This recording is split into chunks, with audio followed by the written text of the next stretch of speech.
السلام عليكم ورحمة الله. إن الحمد لله نحمده ونستعينه ونستغفره ونعوذ بالله من شرور أنفسنا وسيئات أعمالنا. من يهده الله فلا مضل له ومن يضلل فلا هادي له، وأشهد أن لا إله إلا الله وحده لا شريك له، وأشهد أن محمدا عبده ورسوله. فبعد. Nous remercions Allah subhanahu wa ta'ala pour cette opportunité qu'il continue de nous donner de pouvoir continuer ou persister dans l'explication du livre Al-Wajiz fi Aqidati Salaf al-Salih. Donc la lecture, pardon, et la traduction et l'explication de ce document précieux.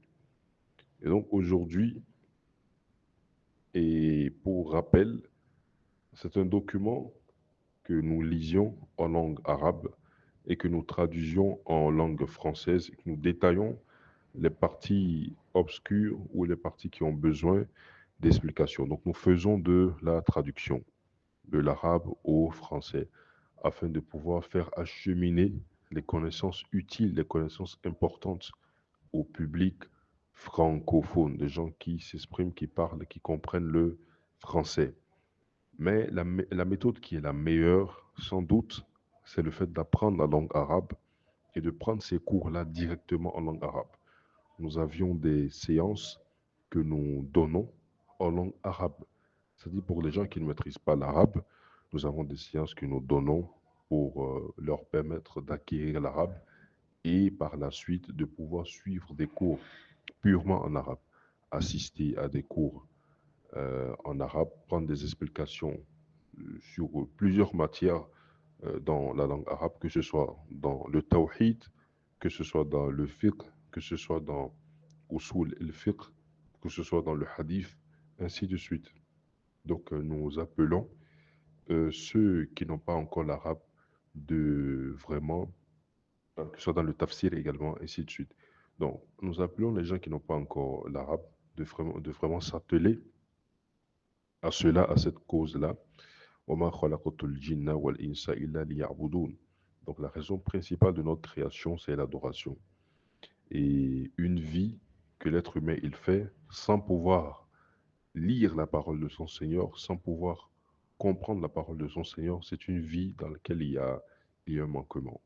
Il y a un manquement. L'apprentissage de l'arabe, elle est obligatoire, comme l'a mentionné Omar ibn al-Khattab, radiyallahu anhu.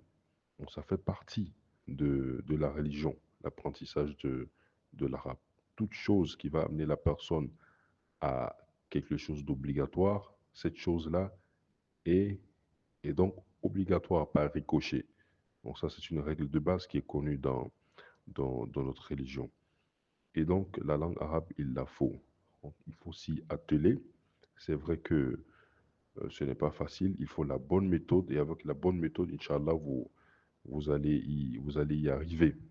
Et à part cela, il faut dire également que pour ne pas rester comme ça, c'est-à-dire sans connaissance de sa religion, il faut passer par des traductions. Il faut des gens qui vous fassent des traductions de l'arabe, de ce que votre Seigneur dit.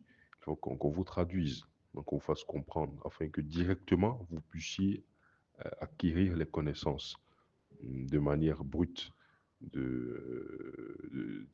ces sciences-là, donc les connaissances qui figurent dans ces sciences-là. Et donc, sans plus tarder, nous allons lire euh, dans ce livre-là, qui est un livre qui traite de la Aqidah. Comme son nom l'indique, Al-Wajiz fi Aqidati Salaf al-Salih, Ahlus Sunnati wal Jama'a.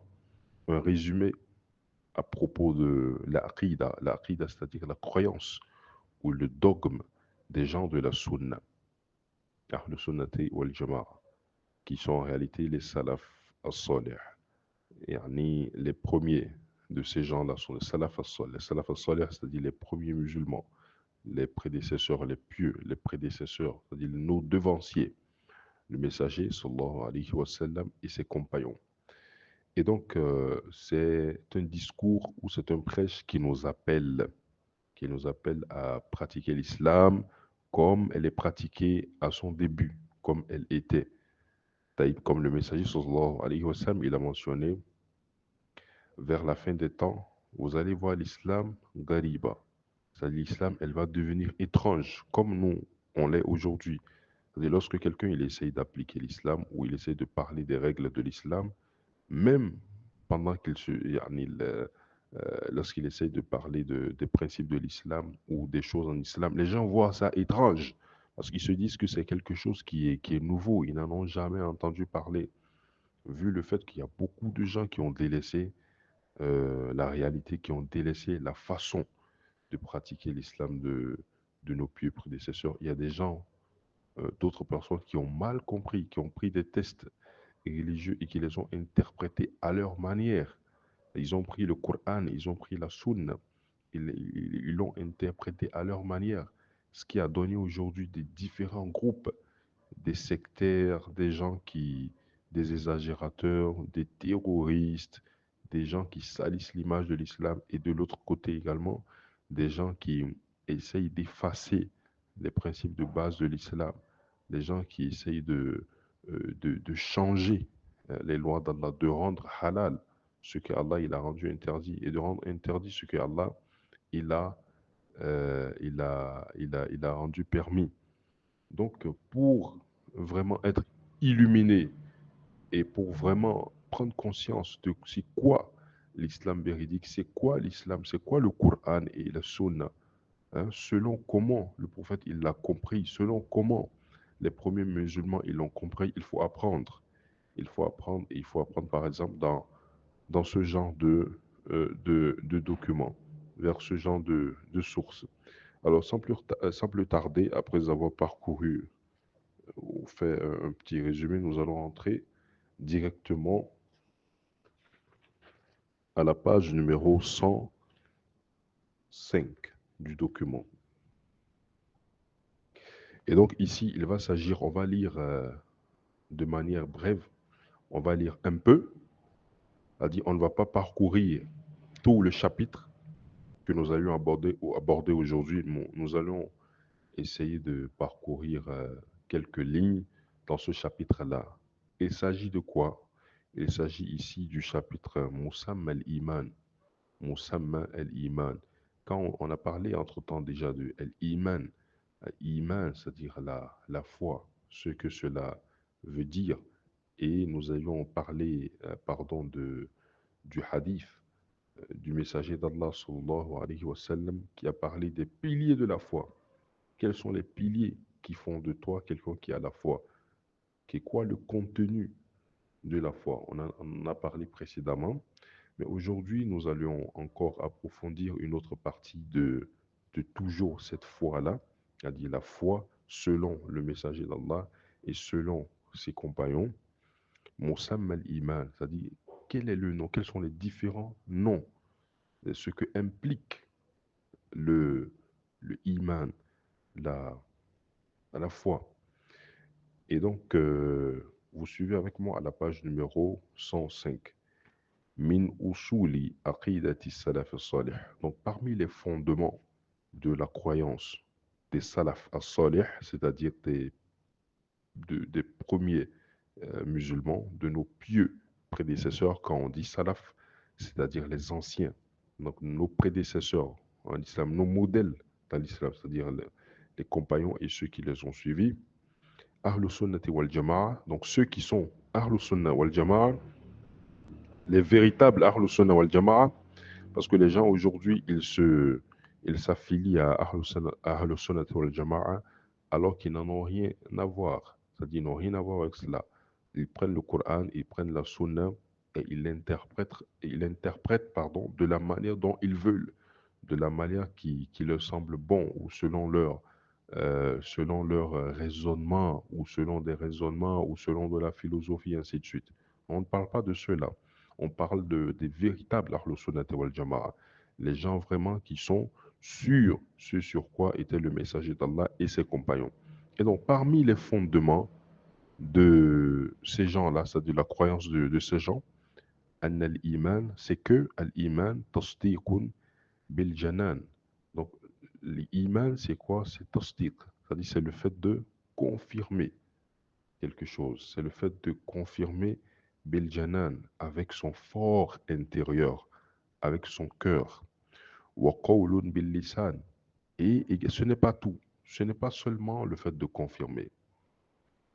J'ai oublié de dénoncer une problématique avant de commencer cette série-là, avant de commencer cet enregistrement, ou avant de commencer la lecture, pardon.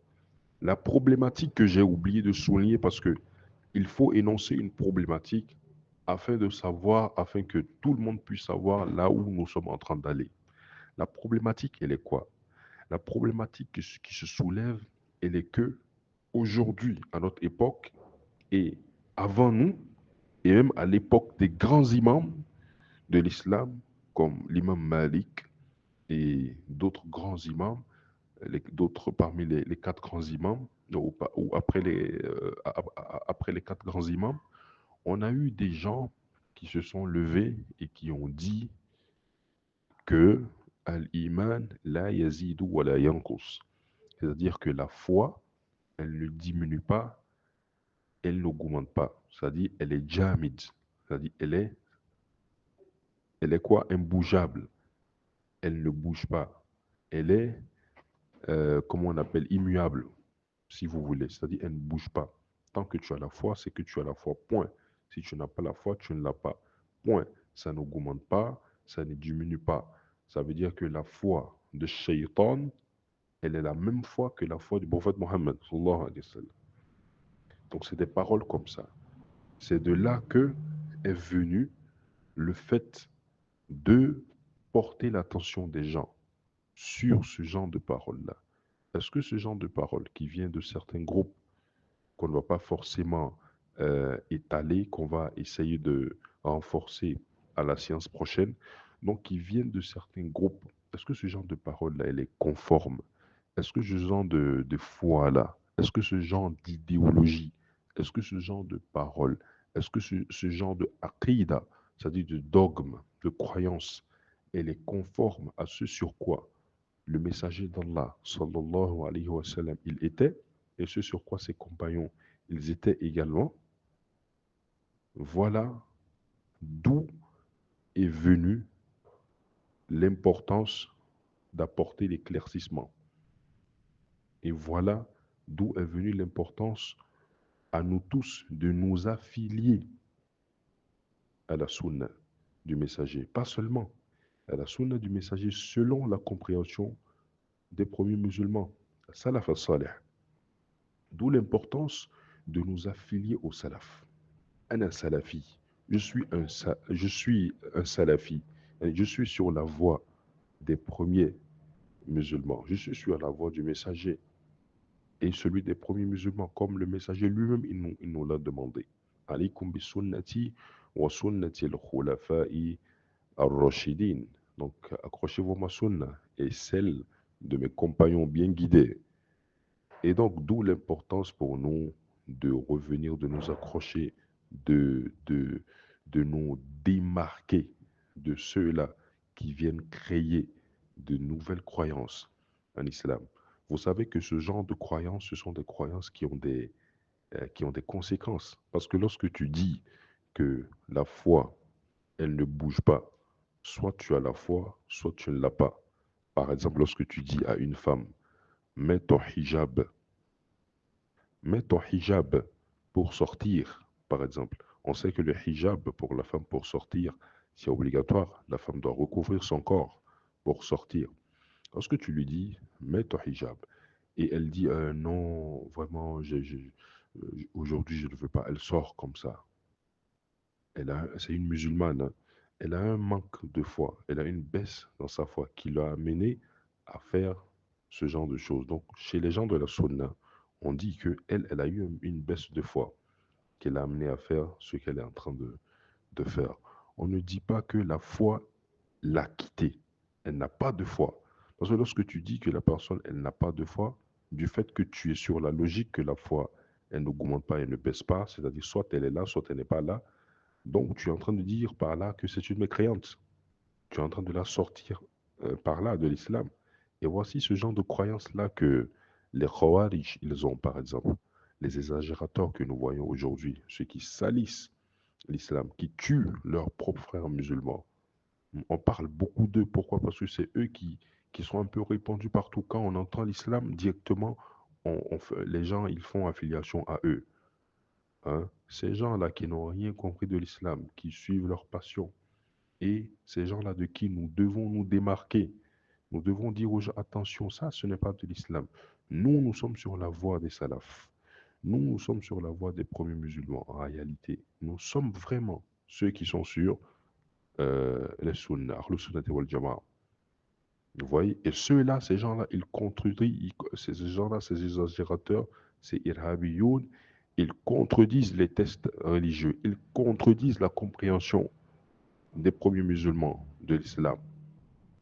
Et donc, vous voyez l'importance, les conséquences que ce genre de parole ou que ce genre de croyance peut amener.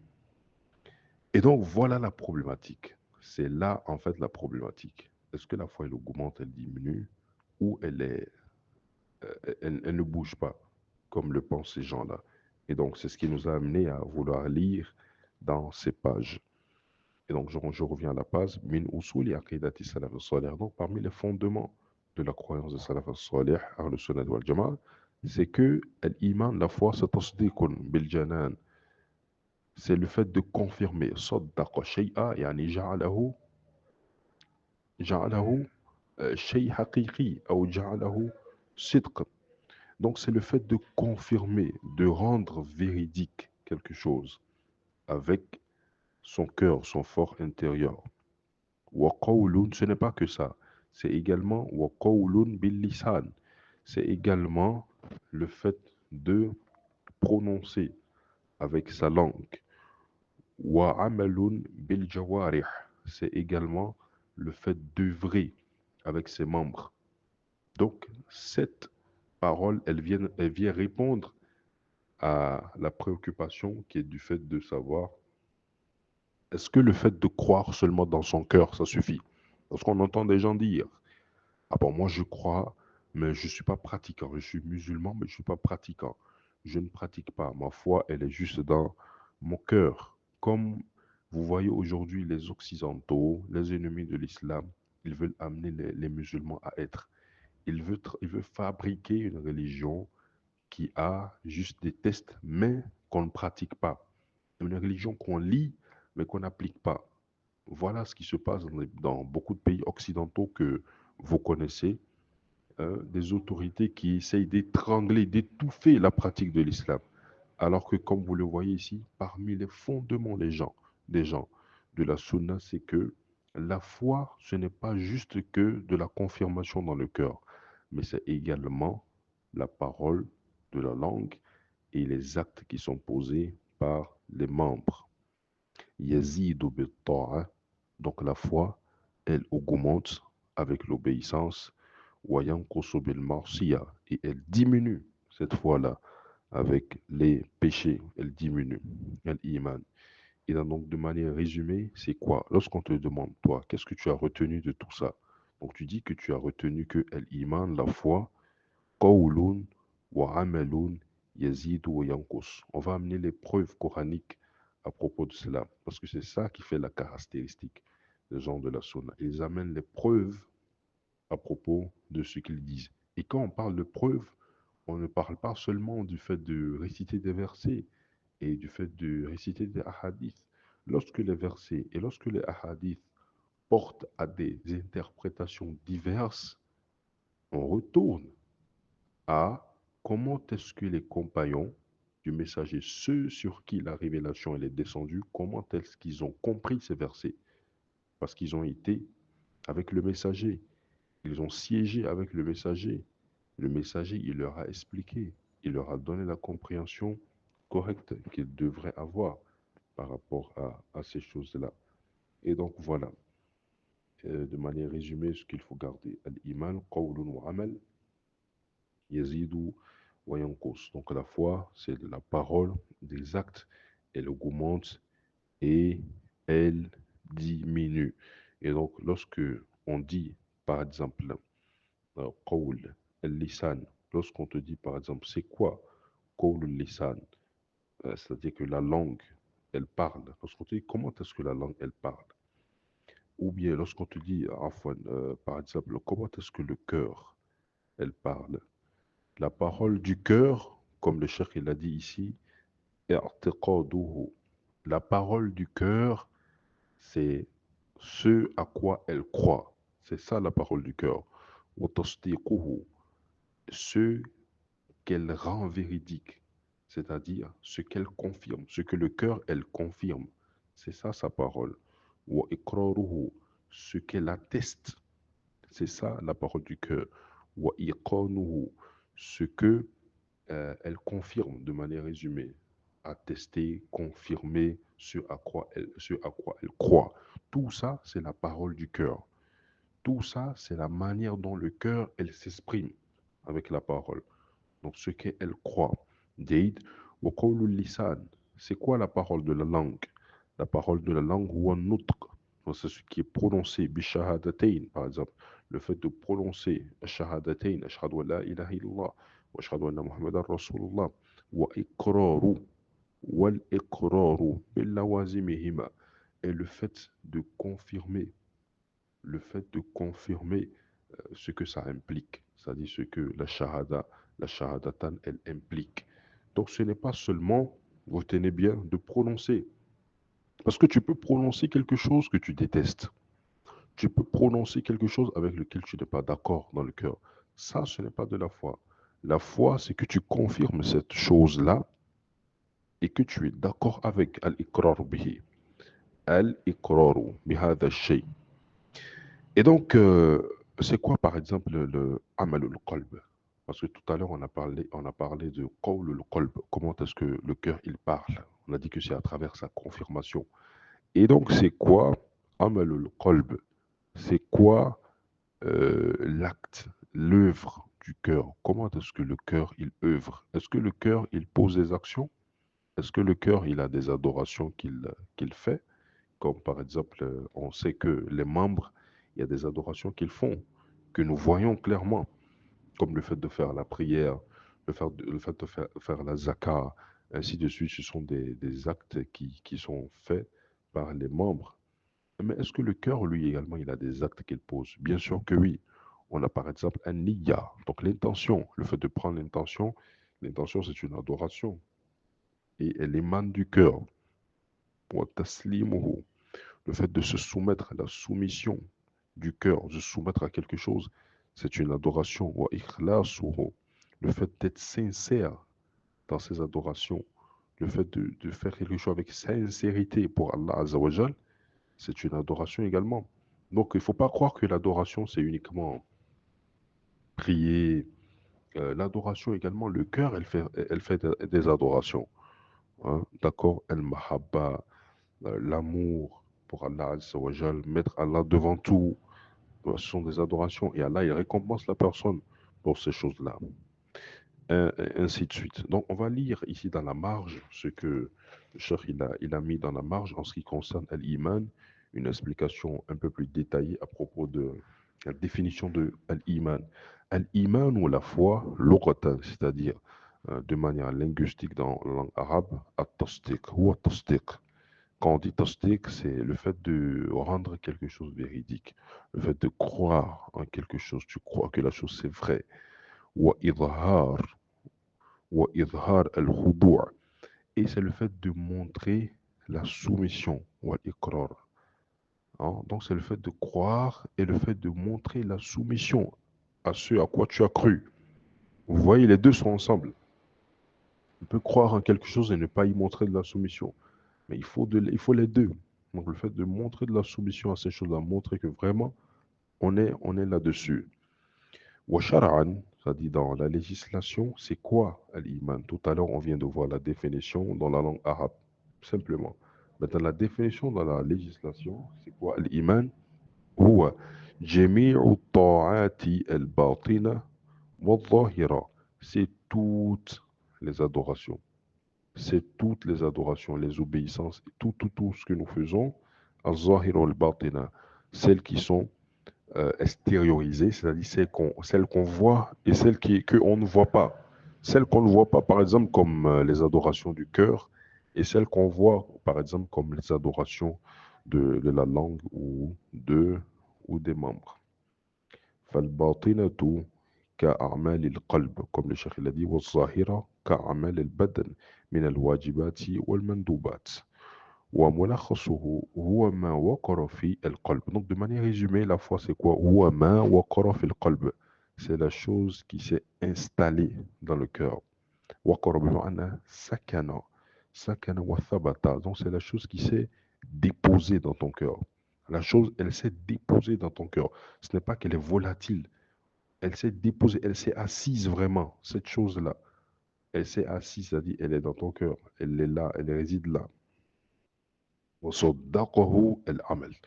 Et cette chose-là, elle est rendue véridique par tes œuvres. C'est-à-dire tes œuvres viennent montrer que cette chose est là dans ton cœur. Par exemple, lorsque vous voyez quelqu'un, chaque nuit, vous la voyez, elle évite de... Chaque nuit, lorsqu'elle veut rentrer dans sa maison, elle évite de regarder derrière elle. Par exemple, parce que les parents lui ont dit que, attention, lorsque tu rentres chez toi à la maison, la nuit, il ne faut pas regarder derrière. Parce que si tu regardes derrière, tu auras une diminution de richesse. Des paroles comme ça, c'est-à-dire qui n'ont aucune source. Des paroles qui viennent de la culture, vous voyez, des choses comme ça qui n'ont aucune source venant d'Allah et de son messager. Rien du tout. Hmm. Et des choses que celui qui a créé les cieux et la terre, celui qui a créé les cieux et la terre, qui est connaisseur de toutes choses dans les détails, ne vous a pas enseigné, hein, et que vous enseignez entre vous. C'est-à-dire que celui qui a créé votre créateur, subhanahu wa ta'ala, hein, il n'a pas amené ce genre de choses. Vous les êtes créés vous-même et vous vous les êtes impliqués à vous-même. Donc des choses qui n'ont aucune source, des choses qui n'ont ni aucun fondement, des choses auxquelles l'être humain ne doit pas croire. Hein. C'est ces genres de choses-là que vous voyez par exemple certaines personnes à appliquer. C'est pour ça, toute chose qu'on vous enseigne, demandez la source. Est-ce que c'est Allah qui l'a dit? Est-ce que c'est le messager qui l'a dit? Ok, si c'est Allah qui l'a dit et que c'est le messager qui l'a dit, est-ce que c'est comme ça les compagnons ils l'ont compris? Ou vous avez créé votre propre compréhension de la chose? Jay, donc vous voyez la personne, elle rentre à la maison sans regarder derrière. Elle croit en ce que les parents lui ont enseigné du fait qu'il ne faut pas regarder derrière dans la nuit lorsque tu rentres chez toi.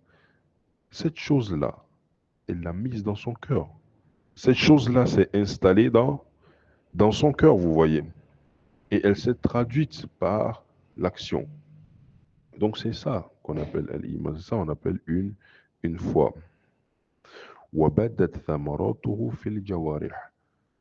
Et les résultats du fait que la chose s'est installée dans son cœur, elles sortent dans, dans ses membres.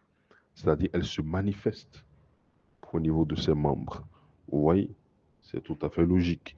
Donc, c'est ça la foi. La foi, c'est le fait de rendre véridique, mais également de mettre en pratique. بِإِمْتِثَالِ أَوَامِرِ اللَّهِ. Donc, le fait, les membres, elles œuvrent. C'est-à-dire, il y a la manifestation des œuvres au niveau des membres, les manifestations pour le suivi des ordres d'Allah, والابتعاد عن نواهيه, et l'éloignement des interdits d'Allah subhanahu. فإذا تجرد التصديق عن العمل, si vous voyez quelqu'un ou bien فإذا تجرد التصديق عن العمل فلا فائدة فيه. Ah, فإذا تجرد التصديق عن العمل فلا فائدة فيه. Donc, si vous voyez le fait de rendre véridique quelque chose, c'est-à-dire le fait de croire en quelque chose, si le fait de croire se sépare de l'acte, c'est-à-dire que si l'acte elle est séparé du fait de croire, c'est de la croyance, si l'acte est séparé de la croyance, alors sache, mon frère, que cette croyance-là, du coup, elle n'a aucun intérêt, elle n'a aucun profit. Si une croyance n'est pas suivie d'actes, alors il ne sert à rien. Vous voyez? لو كان التصديق المجرد عن العمل. Là, on s'adresse aux gens qui disent: ah, moi, je suis musulman non pratiquant. Comment ça, musulman non pratiquant? لو كان التصديق المجرد. Le cheikh, il dit, regardez très bien: لو كان التصديق المجرد عن العمل ينفع أحدا. Donc, il explique le cheikh que si c'était que la croyance seulement, c'est-à-dire le fait de rendre la véracité, le fait de rendre véridique, si ça seulement, ça pouvait profiter à quelqu'un, la nafa'a iblis, ça allait profiter à iblis, shaitan.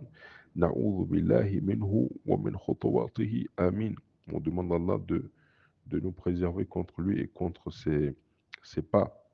فقد كان يعرف أن الله تعالى واحد. شيطان, Iblis, il sait concrètement que Allah subhanahu wa ta'ala wahid, que Allah il est unique, la sharika lah, et qu'il n'y a pas d'associé à lui. Wa anna masirahu la shakka ila Allah subhanahu, et il sait que sa destination, ça ne va pas être quelque part si ce n'est auprès d'Allah subhanahu. ولكنه ولكنه عندما جاءه الأمر الإلهي أو الإلهي عفوا. Vous voyez, Shaitan, Iblis, vous voyez, lorsqu'on lui a demandé, lorsque Allah subhanahu wa ta'ala, hein, mais lorsque Allah subhanahu wa ta'ala lui a ordonné: Usjudu li Adam fasajadu illa Iblis aba wastakbar. Lorsqu'on lui a demandé de se prosterner devant Adam, Abba, il a refusé, wastakbar, il s'est enorgueilli, wa kana min al-kafirin, et il était parmi, hein, il a fait partie des mécréants. Donc, Iblis, la'natullah alayhi, il a fait quoi? Il a refusé, il a désobéi à l'ordre d'Allah subhanahu. Izan, lam yashfa' lahu ilmuhu bil wahdaniyya. Donc, le fait qu'il ait su, qu'il connaît, ou qu'il est connaisseur à propos de l'unicité d'Allah, wa rububiyyatihi, et par rapport à la seigneurie d'Allah subhanahu wa ta'ala, le fait qu'il est connaisseur, le fait que Iblis, il connaisse tout ça, لأنه لم يحقق. Donc le fait qu'il connaisse tout ça, ça ne lui a servi à rien. لأنه لم يحقق توحيد العبادة. Pourquoi? Parce qu'il n'a pas exécuté, il n'a pas réalisé le tawhid al-ibada, il n'a pas réalisé l'unicité d'Allah dans l'adoration.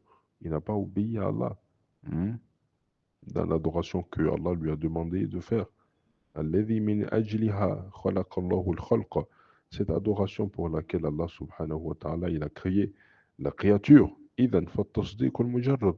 Et donc, akhi, il faut savoir que التصديق المجرد, la croyance, la véracité, le fait de rendre véridique, le fait de croire en quelque chose uniquement, عن العمل, c'est-à-dire sans œuvrer, la qimata lah, ça n'a aucune valeur inda rabbil alamin, auprès du Seigneur de l'univers. وهكذا كان فهم السلف الصالح. Et donc c'est comme ça était la compréhension des salaf al-salih, c'est-à-dire des pieux prédécesseurs, les haqiqat al-iman, à propos de la réalité de l'iman, de la foi. واعلم أن الإيمان لم يأتي في القرآن والسنة مجردا عن العمل.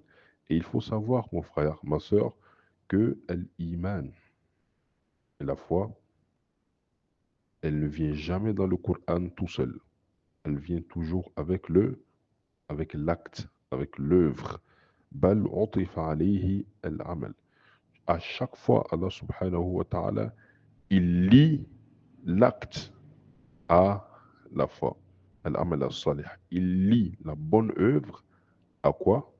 À la foi, à le fait, au fait de rendre véridique, à la véracité. Fi kathiri min al-ayati wal-ahadith. Dans plusieurs passages, vous allez voir ça dans le Coran et dans les hadiths. وهذا من باب العطف الخاص على العام. Et ça fait partie des règles qui sont connues dans la religion, qui est le fait de détacher quelque chose qui est spécifique, de le détacher de quelque chose qui est général. Lorsque je te dis par exemple, demain, il faut apporter tes fournitures et ton stylo. Moi, ce que je te dis, par exemple, toi, demain à l'école, il faut m'apporter tes fournitures et ton stylo. Le stylo, il fait partie des fournitures scolaires, n'est-ce pas? Mais lorsque je dis apporte-moi tes fournitures et ton stylo, c'est que je veux mettre l'accent sur le, le stylo. Donc, j'ai détaché quelque chose qui est spécifique, je l'ai détaché de quelque chose qui est général pour porter l'attention. C'est comme ça, vous voyez dans le Coran. Hmm. يعني الذين آمنوا وعملوا الصالحات, les gens qui ont cru et qui ont fait des bonnes œuvres. D'accord? Et c'est venu également dans Surat al-Baqarah que Allah subhanahu wa ta'ala, il ne va pas, il ne va pas faire perdre votre iman. A dit lorsque Allah subhanahu wa ta'ala, il était en train de parler au messager, aux compagnons, il parlait, il a révélé au messager une parole, euh, La yudi'a imanakum. Allah, il ne va pas faire perdre votre foi. Vous savez, avant, les musulmans, ils se dirigeaient vers le Quds pour faire la prière. Et pendant leur prière, Allah, il a ordonné au messager de se diriger vers la Kaaba. Donc de changer de qibla, de laisser la qibla qu'ils prenaient avant et de se diriger vers la Kaaba. Et ils étaient en train de se demander, les compagnons, mais est-ce que les prières qu'ils ont fait avant là, en se dirigeant au niveau de la première qibla, où ils priaient là, au niveau du masjid al-Qiblatayn, la mosquée des deux qiblas, c'est-à-dire la mosquée au niveau de laquelle ils ont changé, ils ont fait deux, ils ont prié au niveau de deux qiblas.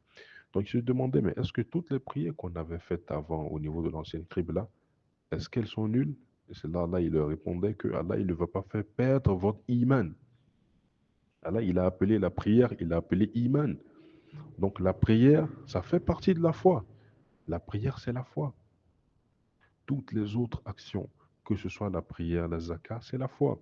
Donc les gens qui disent, moi je suis musulman, mais je ne suis pas pratiquant, c'est comme si tu dis, tu ne pratiques pas, tu ne pratiques pas la foi.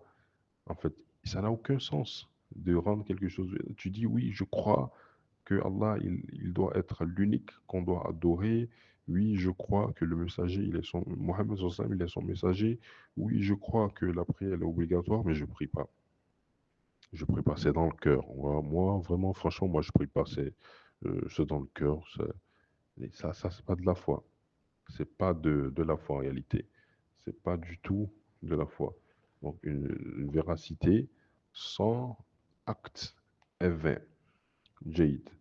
Voilà un peu dans ce que le cheikh il a mis dans la marge en ce qui concerne la définition de l'iman. Et donc, on va continuer à lire quelques traits. فالإيمان اعتقاد. Donc, de manière résumée, l'iman, la foi, c'est اعتقاد.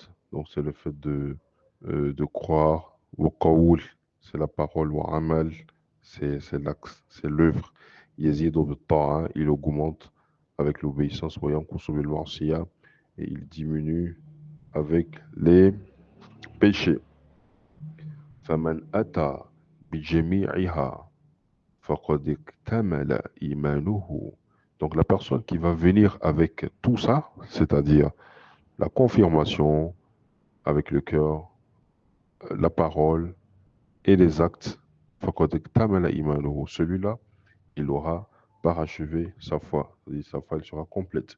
ومن أتى بإثنين دون الثالث. Donc la personne qui va venir avec deux d'entre elles sans la troisième, lam yasihhu imanuhu. Cette personne-là, sa foi, elle ne sera pas correcte. Li'anna al-a'mal indahum. C'est-à-dire parce que quoi? Les œuvres chez les gens de la sunna, juz'un min al-iman, elle fait partie de la foi. Wa dakhilun fi musammaha. Et elle fait partie de son appellation. Wal imanu biduni amal la yasihhu. Et donc une foi sans œuvre, elle n'est pas correcte. Wala yajzi. Et elle ne donne pas de récompense. C'est-à-dire on n'est pas récompensé pour cela. Wa ajma'a ala hadha al-qawl. Et وأجمع على هذا القول أئمتهم. Donc tous les gens, c'est-à-dire les imams, des gens de la sunna, les grands imams des gens de la sunna, ils sont tous unanimes sur la parole qui est la imana illa bil amal. Il n'y a pas de iman sans travail. La imana illa bil amal. Il n'y a pas de iman sans œuvre. Wala qawla wala amala illa biniya.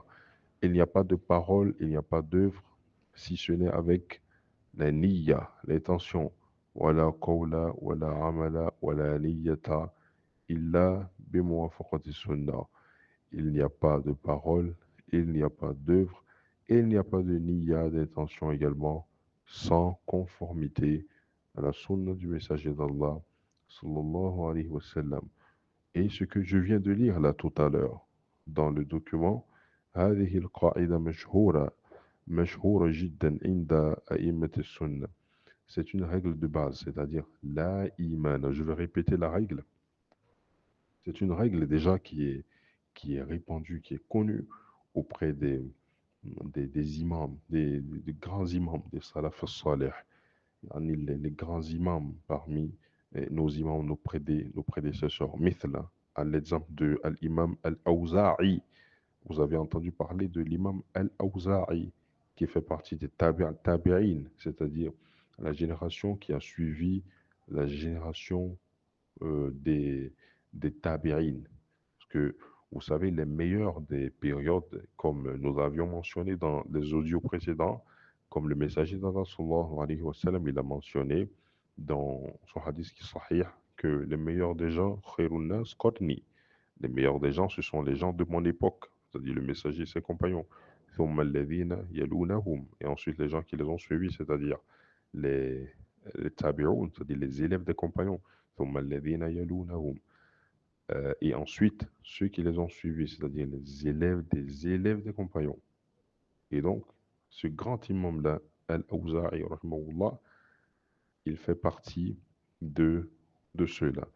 C'est-à-dire, et cette parole-là que je vais relire, elle était répandue auprès d'eux, comme par exemple l'imam Al-Awza'i, comme j'ai mentionné, ou encore l'imam Sufyan al-Thawri, qui est l'un des élèves de l'imam Al-Awza'i, rahimahullah, ou encore l'imam Al-Awza'i, comme rappel, il fait partie des mashayikh, c'est des enseignants de l'imam Malik, Anas. L'imam Malik, vous connaissez un peu, vous entendez parler, l'imam Malik, l'imam Abu Hanifa, l'imam Shafi'i. Donc, l'imam Al-Awza'i faisait partie des mashayikh, des professeurs, des enseignants, des chouyours de l'imam Malik. C'était comme ça, ils étaient les plus prédécesseurs. Ils, ils avaient la même croyance. Ils avaient des élèves à qui ils transmettaient la science qui était reçue de la bouche des compagnons, et les compagnons qui ont reçu la science de la noble bouche du messager d'Allah, sallallahu alayhi wa sallam. Et donc cette science-là, elle était une transmission. Donc la science, cette science-là, elle était une transmission, elle se transmettait, elle s'apprenait. On ne se lève pas, on prend des versets, on prend le Coran, on dit donc du coup je suis sur le Coran, je suis sur la Sunna, et on innove. On innove des choses. On raconte des choses en fonction de la douleur qu'on a eue dans sa vie. On raconte des choses en fonction des épreuves douloureuses qu'on a eues dans sa vie, ou en fonction de la dose de drogue qu'on a pris, ou la dose d'hèbre qu'on a fumé, et on commence à dire des choses proportionnellement à cela. Non, ce n'est pas cela. Ou en fonction du décret de langue arabe qu'on a. Non. Comprendre la langue arabe ne veut pas dire qu'on est sur le droit chemin. Comprendre la langue arabe ne veut pas dire que l'on est sur le droit chemin. La langue arabe, c'est une wasila. La langue arabe, c'est un facilitateur. La langue arabe, c'est un moyen pour atteindre la compréhension, pour atteindre le droit chemin. Mais ce n'est pas, comment on appelle, un ticket de droiture, un ticket pour entrer au paradis, non. C'est une voie. Combien de personnes ont la langue arabe? N'allons même pas loin, juste les compagnons, pardon, juste les koufars qui n'ont pas accepté l'islam au temps du messager, ils étaient des véreux en matière de langue arabe. Ils étaient des véreux en langue arabe. Voilà pourquoi Allah, il les a fait descendre le Coran avec, de manière majestueuse. C'est-à-dire qu'il était un miracle pour eux parce qu'ils étaient à une époque où, en matière de langue arabe, il n'y avait pas de semblable.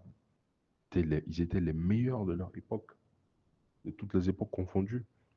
Malgré cela, ils n'ont pas accepté l'islam. Malgré cela, ils n'ont pas accepté, pardon, la voie droite. Donc, ne pensez pas que juste l'arabe, elle suffit. Juste le fait que telle personne, elle a étudié dans telle université, donc du coup, elle est, comment dirais-je, elle est très forte en langue arabe, elle s'exprime bien en arabe, ça ne veut pas dire que cette personne est la droiture, non. Non. Et ça ne veut pas dire également à vous, les frères, qui ont la compréhension, une bonne compréhension de votre religion, c'est-à-dire la compréhension que les premiers musulmans ils ont. Un message pour vous également, c'est de ne pas négliger la langue arabe. Et c'est un message pour vous et pour moi qui parle également, pour nous tous. Ne négligeons pas. Nous devons être les premiers à être développés dans ce domaine-là. Nous devons être les premiers à acquérir cette langue-là. Nous devons être les premiers à être perspicaces, ou comment on dit ça en français, perspicaces ou perspicaces dans cette langue-là. Nous devons être les premiers à manier cette langue-là correctement, parce que c'est la langue du Coran. Nous ne devons pas paresser. C'est pas parce qu'il y a des gens qui ont l'arabe et avec ça qui fourtent, en parenthèse, enfin, qui fourtent du bordel dans la religion, excusez-moi du terme, ce n'est pas à cause de cela que nous devons détester l'arabe. Parce qu'il y a des gens qui font l'amalgame, subhanallah. Parce que tu vois quelqu'un, par exemple, je te dis, toi, Harry, tu vois quelqu'un qui porte le niqab, qui porte le hijab complet, full hijab, elle couvre de la tête à l'orteil. Toi, mon frère, tu as une femme comme ça, par exemple, une sœur comme ça, qui se fait, qui se fait lyncher dans la rue du fait qu'elle a porté hijab full. Pourquoi elle se fait lyncher? Parce que les gens disent, les gens racontent que les femmes qui mettent le hijab complet, ce sont des femmes, on en a vu qui font des mauvaises choses. On en a vu qui font zina. On en a vu qui font tel et tel. Et elles se couvrent derrière ces hijabs-là pour faire des bêtises, des marasses. Est-ce que toi, Harry, le fait que tu aies entendu cela, ça va te décourager et tu vas demander à ton épouse ou à ta mère ou à ta sœur de se dévoiler? Est-ce que cela est une raison pour que tu dévoiles tes enfants ou tes frères et tes sœurs ou ta mère pour que tu les demandes de te dévoiler parce que les gens, ils font de n'importe quoi avec ce hijab-là? Non, pas du tout. Pas du tout. Au contraire, tout dafi'u. Anna, tu montres le bon exemple. Et la femme, elle montre le bon exemple en ayant de bons comportements pour que les gens ils ne pensent pas ainsi et qu'ils ne disent pas de mauvaises paroles sur nos pieuses, nos sœurs et nos mères. Et donc, c'est comme ça la même chose avec la langue arabe. C'est pas parce que tu as vu des gens ou beaucoup de gens avec la langue arabe qui ont peu de soucis à la bonne compréhension, qui ont peu de soucis par rapport au tawhid, qui ont peu de soucis à éloigner les gens du shirk. C'est pas parce que tu vois cela que tu vas te mettre de côté et dire ah ben la langue arabe, franchement, je ne suis pas trop dessus parce que je vois les gens ils ont l'arabe, mais vraiment ils ne- ils- les savants de l'islam ils sont arabophones, les grands savants de l'islam. Qui est-ce qu'on a entendu aujourd'hui qui est savant de l'islam et qui n'est pas arabophone? Il n'y en a pas. La science islamique, elle se prend dans cette langue. Si tu veux profiter concrètement à 100%, à 200, à 1000% de cette science-là, il le faut. Moi, je ne dis pas que j'ai atteint un niveau où... Non, mais je suis en train de... C'est un conseil pour nous tous. On doit faire des efforts dans cette langue-là. on doit être une communauté, quelle que soit notre couleur de peau, quel que soit là où on doit être une communauté arabophone, ne serait-ce que pour la dîne, au minimum. Le reste, les affaires, ça viendra après. Mais pour la dîne de base, pour comprendre notre religion, pour communiquer, imagine une famille, vous communiquez en langue arabe, tu enseignes la religion à tes enfants, à tes femmes dans la langue du Coran. Vous vivez, vous ressentez les versets au plus profond de votre chair. Vous ressentez les paroles du messager comme s'il était devant vous et qu'il vous parlait directement, hein, et que ces paroles, elles pénétraient votre chair, elles pénétraient votre chair et vos os. De ça qu'on a besoin, quoi. On a besoin de ça. On a besoin d'améliorer notre adoration. On demande à Allah subhanahu wa ta'ala de nous faciliter et de ne pas dévier notre intention, hein. Ya muqallib al-qulub, thabbit qulubana ala dinik. Hein, nous demandons à Allah subhanahu wa thabat. Donc voilà de manière résumée ce que nous pouvons dire. Donc nous allons revenir, Inch'Allah, à cette qa'ida, à cette règle qui était vraiment connue auprès des grands imams salaf, des grands imams yani, parmi les salaf salih, les pieux prédécesseurs. Et quelle est cette règle-là? Donc je vais la lire à nouveau. La iman illa bil amal. Il n'y a pas de... Wa alaykoum salam, tullah. Afwan, j'ai été interrompu. Donc, je lisais tantôt cette parole-là, cette règle de base qui était très répandue auprès des imams des salaf salih. C'est quoi la parole? Elle est que la iman illa bil amal. Il n'y a pas de foi sans acte. Wala qawla, wala amala illa biniyya. Il n'y a pas de parole et il n'y a pas d'acte sans intention. Wala qawla, wala amala, wala niyyata, illa bimuwafaqati sunnah. Et il n'y a pas de parole, ni d'acte, ni d'intention sans conformité à la sunna du messager d'Allah, salawatullahi alayhi wa sallam. Donc, Inch'Allah, on va s'arrêter aujourd'hui sur cette règle-là et prochainement continuer, bi'idnillahi ta'ala, avec les versets coraniques qui viennent à propos du fait que al-iman, la foi, c'est quelque chose qui est suivi d'actes. C'est-à-dire, il y a les actes là-dedans, il y a les paroles là-dedans. Et c'est quelque chose qui augmente et quelque chose qui diminue. Ce n'est pas quelque chose de jamid, c'est-à-dire quelque chose qui ne bouge pas, c'est-à-dire qui est fixe, comme beaucoup de gens, on entend des gens, pardon, le dire ou le promouvoir un peu partout pour amener à des croyances déviantes, à des croyances que le messager d'Allah sallallahu alayhi wa sallam, il n'a jamais eu, que ses compagnons, ils n'ont jamais prôné, et par ricochet amené à des actes bizarres dans l'islam, comme ce que nous voyons aujourd'hui, ces irhabiyoun, ces terroristes qui font sortir les gens de l'islam, qui font sortir les musulmans de l'islam pour des péchés. Nous demandons à Allah subhanahu wa ta'ala de nous pourvoir de sincérité et de nous compter parmi les gens qui réussissent fi dunya wa fil akhirah, de nous compter parmi les gens qui taillent importance à l'apprentissage de leur religion, qui taillent importance à l'obtention du nécessaire avant de quitter ce bas monde-là et plus. Wa sallallahu ala nabiyyina Muhammad wa alihi wa sahbihi ajma'in. سبحانك اللهم وبحمدك أشهد أن لا إله إلا أنت أستغفرك وأتوب إليك.